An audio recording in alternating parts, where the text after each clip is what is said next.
Today, many modern scientists arguing that human brain is not capable of doing two things at the same time. I am a living example that they're all wrong. I have 12, 14 tracks running in my mind all the time. Intellect is only the surface aspect, it is a veneer.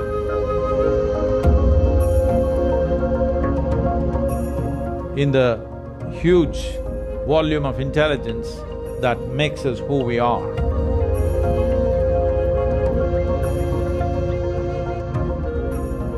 If you look at the evolutionary dimension of life upon this planet,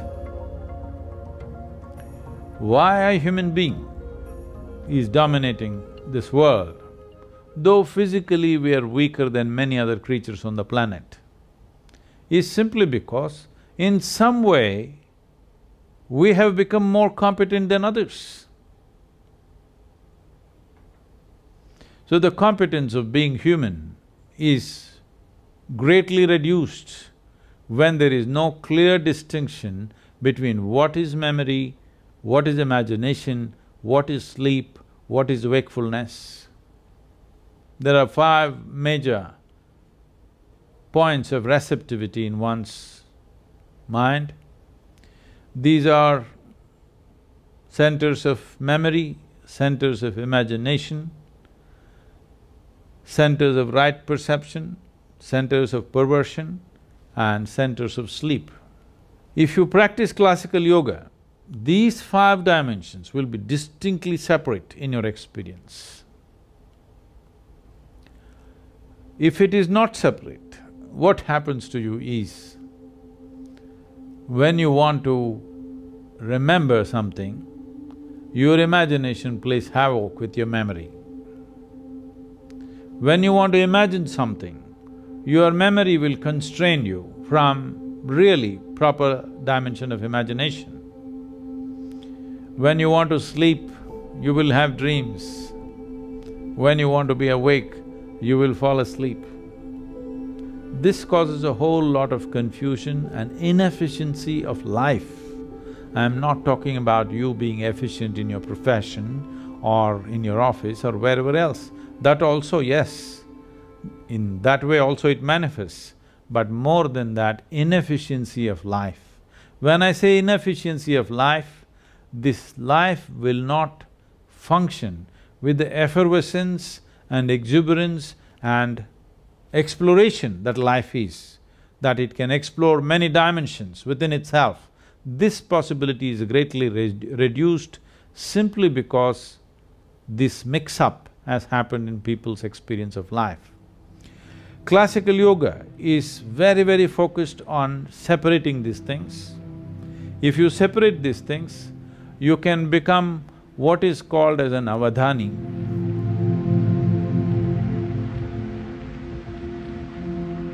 In ancient times there were many people, today there are a few. Some of them are called ashtavadhanis, which means they have 8 types, 8 capabilities. That is, at a single moment, at a given moment, they can perform 8 different actions. Like they can compose poetry, at the same time they can do a very complex mathematical problem, at the same time they can smell perfumes and decide which is which, at the same time they can taste many things and say whatever they have to say about it, at the same time they can do many things like concerning with all the 5 senses of seeing, hearing, smelling, tasting and touching. Many actions they can perform at the same given time. 8 type of actions. If you can perform, you are called an ashtavadhani. If you can perform 10 types of actions, you are called a dashavadhani.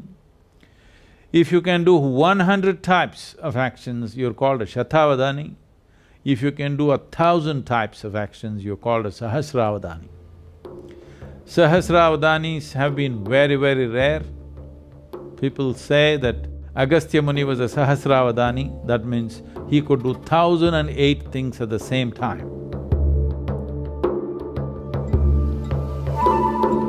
So these avadanis are not just legend, there have been many in the past which are well-recorded incidents. Vidyapati in Andhra Pradesh was a Dashavadani. Through him, an entire culture of Dashavadanis developed in Andhra Pradesh. Even today in the villages of Andhra Pradesh, there are Ashtavadanis and Dashavadanis in quite a good number. Siddhachandra was a Shatavadani. He performed 100 types of actions under the scrutiny of Akbar's court, the Emperor Akbar's court.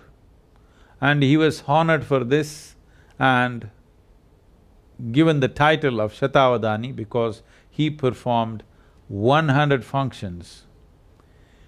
And in modern times, there have been people who have performed 100 different actions, like Ravichandra Bai, who was a Gujarati Jain, who is a Shatavadani. Tirukural Ramakanaga Subramaniam was Shodasavadani, that means he performed 16 actions at a time. These are all documented incidents, but there are many others who come from certain tribes who've been doing this. It used to be a common thing in India that people would come and set up a small situation in the village where a few hundred people gather and they would perform many actions at the same time which look quite miraculous. But this is just to demonstrate the capacity of human memory, because human memory is not limited to articulate memory that we are talking about. Articulate memory is just a thin layer, the rest is a profound dimension. Our body carries 1 trillion times more memory than what you can articulate in your mind.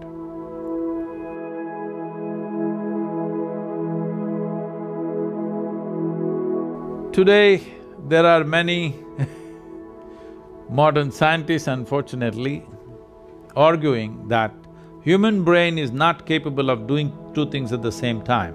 You can do it best only if you do one thing at a time. I am a living example that they're all wrong. I have 12, 14 tracks running in my mind all the time. Do I look distracted, disturbed or stressed because of that? No. You can perform any number of things because of this. It is not even that you have to consciously pay attention to it. If you open up a certain track and leave it, it goes on by itself. This is the nature of human intelligence. You are not sitting here and conducting your renal functions or your liver functions or your spleen working or not. You're not doing this. Aren't all these many things happening at the same time?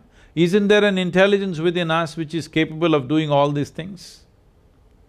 It is just that most human beings are understanding human intelligence as just as intellect. Intellect is only the surface aspect, it is a veneer in the huge volume of intelligence that makes us who we are, because we are made from within. All the intelligence that is needed to create this body, to create this life is intrinsic to us. It is not something that happens from outside.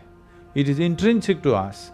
It is just a question of access. If you want a living intelligence, if you want to exist as a living intelligence, one thing you should not do is, you never ever form an opinion about anything. That means you're always an active intelligence, you're looking at everything the way it is. An opinion means you have given up your ability to experience, you have become opinionated, or an impression of the past is overruling the reality of what is there right now. This is what an opinion is.